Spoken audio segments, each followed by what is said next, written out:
This is WWE Off The Script. This is number 25, part number 2 for your week ending August 10th, 2014. Alberto Del Rio fired from the WWE. I got full information on everything surrounding Del Rio's release from the company. Don't go anywhere.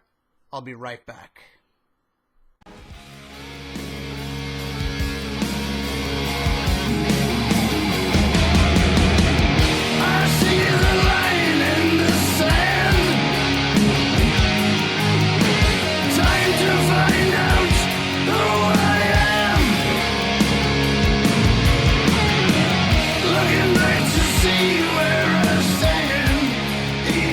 What is going on, guys? JD from New York here. Thank you for joining me for WWE Off The Script. This is number 25, part number 2 for your week ending August 10th, 2014. Hope you guys have a great Saturday. I'll be at work.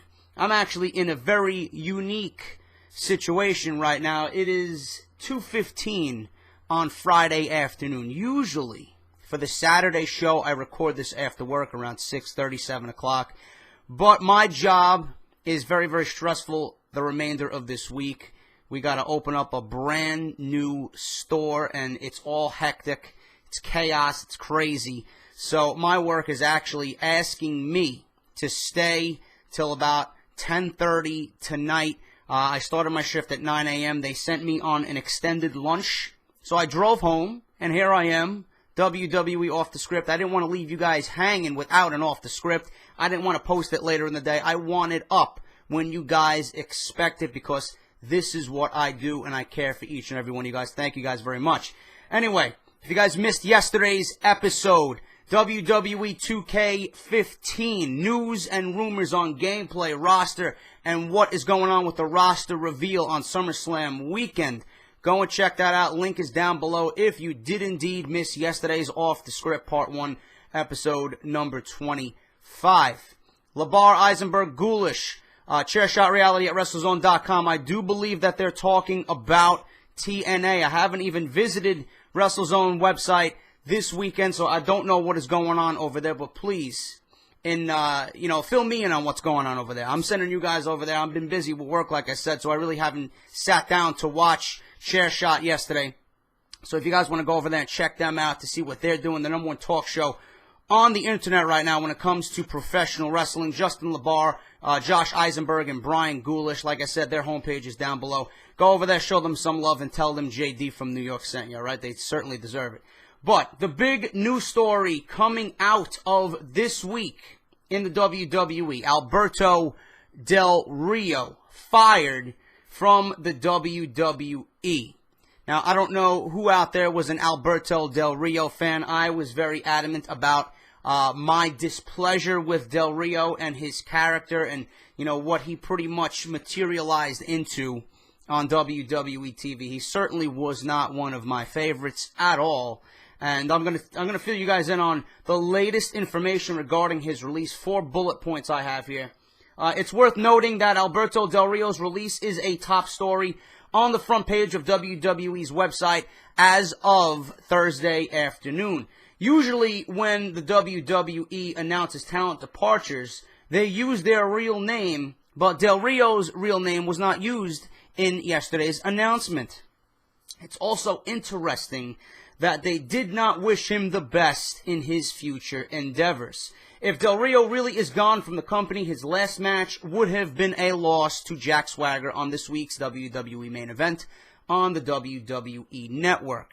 He did not work the SmackDown taping and did not work the live event in Melbourne, Australia this week. It was recently reported that Del Rio's contract was expiring soon anyway, okay? For what it's worth, Rob Feinstein of RF Video wrote on his Facebook page that Del Rio was involved in a backstage incident at the recent WWE TV tapings.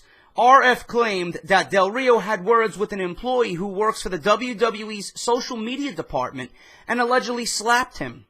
This should be taken as strictly rumor for now. Del Rio expressed interest in leaving WWE anyway and returning to Mexico once his deal expired this year. Figure4wonline.com backs up the earlier report that the story going around is Del Rio slapped a WWE.com reporter at this week's TV tapings. They noted earlier this week when the story broke, it may have been a social media worker. They noted that there are a variety of different stories going around about what led to this incident. Actually, a few of you actually mentioned Rosa Mendez. I don't know if Del Rio maybe, sexually assaulted one of the divas. I don't know. It's a bunch of rumors right now, but the one thing that I've heard is that he slapped the shit out of a social media worker, okay? So I don't think, one of the divas or, namely Rosa Mendez, who I've heard a few times pop up in the rumors, I don't think that's what it is. I do believe what is being reported here, okay? But that is going around right now about what led to the incident. It's expected that Del Rio will have a 90-day non-compete clause, which would apply to AAA and TNA, who both have interest in him. I've noted before here, Del Rio, his contract was pretty much expiring. I called this. I knew he was not going to be re-signed.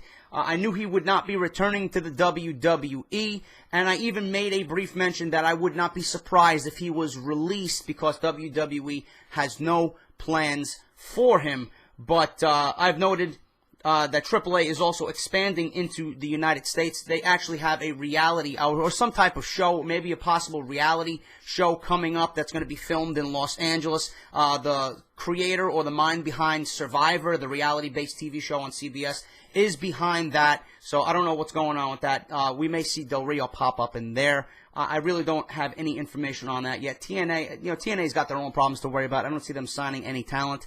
They don't have much money going around anyway if they're pretty much on their deathbed. But that's another story for a different day. But my opinion about Del Rio, I'm not going to take anything away from the man, okay? The guy has MMA background.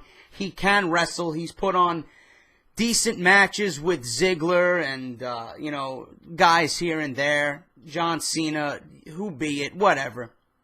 But Del Rio was plagued ever since Ricardo Rodriguez was dropped from that gimmick. The only people, he was the only one that people actually gravitated towards in that group. It was Ricardo Rodriguez. So right off the bat, Del Rio was striking out with everybody. When your manager is getting more attention than the actual superstar, there's a fucking problem there. And this is Del Rio's problem. He's got no personality. All the in-ring talent and skill in the world couldn't save Del Rio. He was just a boring character. When he first debuted, I thought the character was decent, but we all knew it was a rip-off JBL. He was pretty much a Mexican version of JBL. JBL played that gimmick beautifully. JBL had a personality. He had charisma. He had the character to go along with it. Del Rio, his English wasn't all that great. Not that good on the mic for the English that he did speak. People just didn't care about Del Rio. So this news actually is better news for the WWE. They cut one of their losses here. They have nothing planned for Del Rio. You got to cut the losses where you see fit. Okay? Del Rio was serving no purpose on the WWE roster. He's made his money. He's going to wait his 90 days. He's going to take a 3-month vacation. He's going to go back to Mexico and do what he loves down there. He can show off his skill. He can go back under a mask if he wants to. Del Rio was not doing anything on the WWE. The fans didn't care. You didn't care. I certainly didn't care. If I can't invest my time into a character on WWE TV after all this time, after he won a 40-man Royal Rumble, after multiple WWE Championship reigns, World Heavyweight Championship reigns, Money in the Bank, how am I supposed to care about that if the WWE doesn't care about that? They didn't put anything behind Del Rio to even remotely have us care. So why am I going to care? Why? So WWE actually did themselves a favor, fired Del Rio. He's gone. I wish him the best. I don't want to see anyone lose their job, but from a company standpoint, from a television standpoint, from a creative standpoint, good. This is only going to work out better for the WWE. That's one less guy that they have to worry about, but it also sends a signal to the WWE that nobody is safe with these cuts coming left and right from WWE. Nobody is safe, okay? But Del Rio's fired. I think it's going to work out better for the WWE in the end.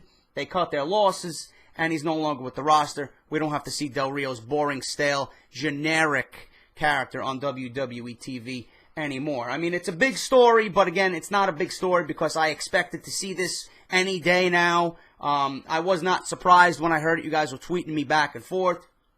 I knew this was coming, guys. You could just tell who is on the chopping block in WWE. I would not be surprised with any more releases coming in the next couple of weeks to a month, whatever. WWE's cutting their losses. They have to maintain the business with the WWE Network suffering right now.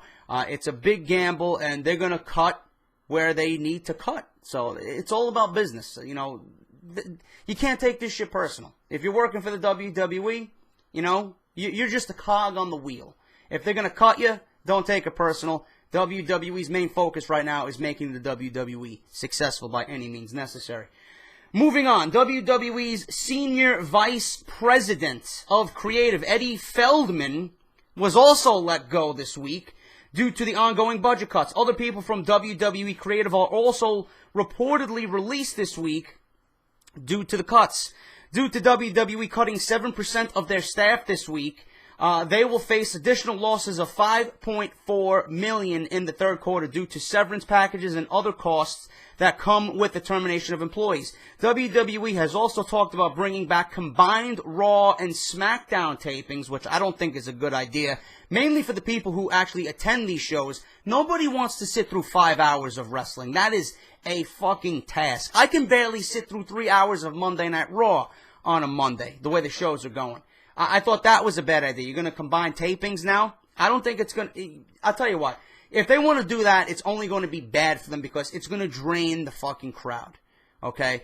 Monday Night Raw is 3 hours.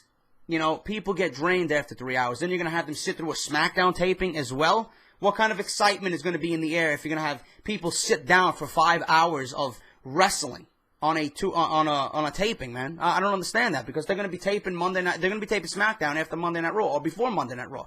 That's not good for business, man. I don't think that's a smart idea at all. But WWE is also talking about bringing back combined Raw and SmackDown tapings. Another idea discussed as a way to cut live event costs is to run less expensive arenas. Regarding WWE Magazine being shut down, the magazine has mostly been at break-even or very slightly profitable with consistently declining sales. Gross magazine revenue was down $500,000 this quarter from the same period 1 year ago. WWE is willing to license their name to a publishing company, so it's possible that some form of WWE Magazine will return in the future. Due to the ongoing budget cuts and WWE looking to cut $30 million in 2015, officials have had talks about bringing back combined Raw and SmackDown Super Show tapings, like I just previously mentioned, next year, in addition to more roster and office cuts. It said that WWE will likely cut back on WrestleMania pyrotechnics next year at WrestleMania 31, since it will be an outdoor show at Levi's Stadium and starts at 4 p.m. on the West Coast, so less pyro would be expected anyway, being that it's going to be 4 p.m. in the afternoon on the West Coast, and it's going to be outdoors, okay? For the WWE Magazine, that's a shame. I used to collect it when I was little. I don't know what my mother did with the old copies. I may have them still lying around somewhere under my old bed at my mom's house. I got to go look for that because they're going to become very valuable since they're not going to be in production anymore. I may actually go out and buy the last remaining issue that's going to be sold on the newsstands just so that I have it. It may be a collector's issue.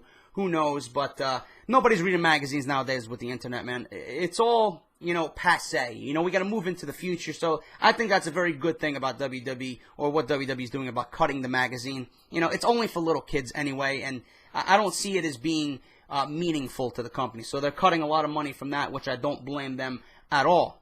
There's been also talk among a number of WWE talents that the announcers come off too insincere or dishonest when plugging WWE Network as something that's like Netflix but better. At one point, WWE was using the line like Netflix for WWE but better, which was seen as fitting. A number of WWE workers are big fans of Netflix since it's the most convenient way to watch TV shows and movies while they are on the road.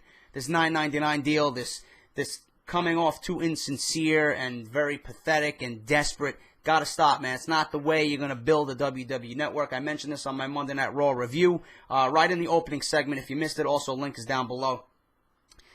What they got to do is get superstars on board with plugging the network. Have a Dolph Ziggler, a John Cena, have a Dean Ambrose or Sheamus plug the network. Let them know, let the fans know what they think of the network. Film a segment, have them tell us what their favorite show is, what they've been enjoying most about the network, what their favorite pay-per-view is, what their favorite superstar was growing up. That's how you're going to build a network, man. You got to get the superstars involved in promoting the product. Having Michael Cole, JBL, and Jerry Lawler do what they do on a weekly basis comes off as so lame that it makes me want to vomit because it just reeks of desperation. That's the entirely wrong way to go about things. So hopefully WWE does pick up on that and does something a little bit more meaningful to promote the network, because what they're doing right now is really, really sad, and it just comes off desperate. That's the best way. That's the best word to come to use, when describing what they're doing. It's desperation, and WWE doesn't have to resort to that because the WWE Network has the content. It has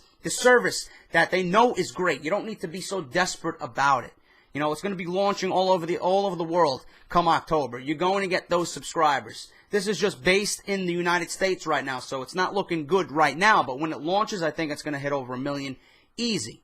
The thing is, WWE has to maintain those people and maintain their subscribers to the network, and they have to tighten up security. They got to tighten up how many accounts you can let out at the same time, etc., etc. So they got work to do based on that, but I do think it's going to be successful once it goes global. So look forward to that for the WWE Network. WWE sent out an email to their magazine subscribers to let them know also that the WWE Kids magazine will end with the September issue, and WWE magazine will end with the October issue. Okay? As noted last week, WWE is open to continuing the magazines if another company steps in and takes over the division. If not, they are finished as a result of company budget cuts. Paul Heyman was in the news. Paul Heyman told Ariel Helwani yesterday on the MMA Hour that CM Punk and his goal in life is to never wrestle again anywhere. Heyman said that Punk believes that he will be a failure if he comes back to the WWE. In wrestling, you never say never, but Punk is convinced that he'll never come back. In WWE, they also don't even want him back. There is more talk that there is legal issue brewing between Punk and WWE, according to Dave Meltzer. The situation between Punk and WWE is definitely not an amicable situation. Heyman also talks about TNA. He says that he's not surprised that TNA is on death's door because they never branded themselves as something different. Exactly what I stated. They were always WWE Light. Okay? Basically, he said that they became WWE Light. Okay? He also does think that they could make a miraculous turnaround if they go the right way. On this week's Raw, WWE kept pushing the $9.99 price tag throughout the show. They were trying to get the $9.99 to trend on Twitter during Monday Night Raw. Pathetic. WWE's mad at the subscription numbers for the WWE Network. They are also mad that fans have not subscribed. Oh, poor baby. Yeah, they haven't subscribed because you keep shoving it down our fucking throats. I understand you got to promote it, but go about it, like I said, in a meaningful way. The constant references to $9.99 a month is kind of strange since they will be introducing a $19.99 per month plan, and they will also be billing subscribers all at once instead of the current $9.99 price plan with a 6-month commitment. Essentially, the 6-month commitment has blown up in their face since so many people have figured out how to cancel before the 6 months were over. WWE is also hoping that fans show up at SmackDown with $9.99 signs. Unbelievable. But that is WWE Off The Script this week, guys. That is part 2. Let me know what you think of Alberto Del Rio's being fired from the WWE. He's gone from the company, let go, released, however you want to put it. He is no longer with the company. Let me know what you think down below about his release from the WWE. Where you see him going. Do you see him going to TNA? Do you see him going back to Mexico? Is the WWE better off without Del Rio on their roster? You guys let me know what you think down below in the comment section. And what I got planned for tomorrow, Hulk Hogan versus John Cena. I pushed that story back to part 3. Hogan training for one last match and a possible angle with Brock Lesnar and Hulk Hogan on Monday Night Raw. So look forward to that, guys. Part 3. That's what else do I got on part 3? Let me see what else I got. I got news on SummerSlam too. A possible list of matches coming up to be announced for SummerSlam as well. And I got a possible scenario where Kane may be introduced back on WWE TV, not as Kane, but Jacob Goodnight. Pretty much that's his character in the movie that he's going to be playing. I forgot the name of the movie. See No Evil. There you go. See No Evil. He may be bringing Jacob Goodnight to the WWE roster. Please put a gun to my fucking head.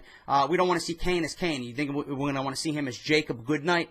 Absolutely fucking retarded. And I got news on Seth Rollins and Dean Ambrose as well, and their potential match, show-stealing match, I should say, at SummerSlam. So look forward to that, guys. All that in part 3 coming up. Let me know what you think down below in the comments about Del Rio. Leave a like on your way out the door. It greatly helps out my channel. I'm going to go back to work. I got a long shift the remainder of the day. I should be home around 11:30 tonight. So wish me luck on that, and I'll see you guys on Sunday for WWE Off The Script Part 3, guys. Take care, and I'll talk to you all very soon.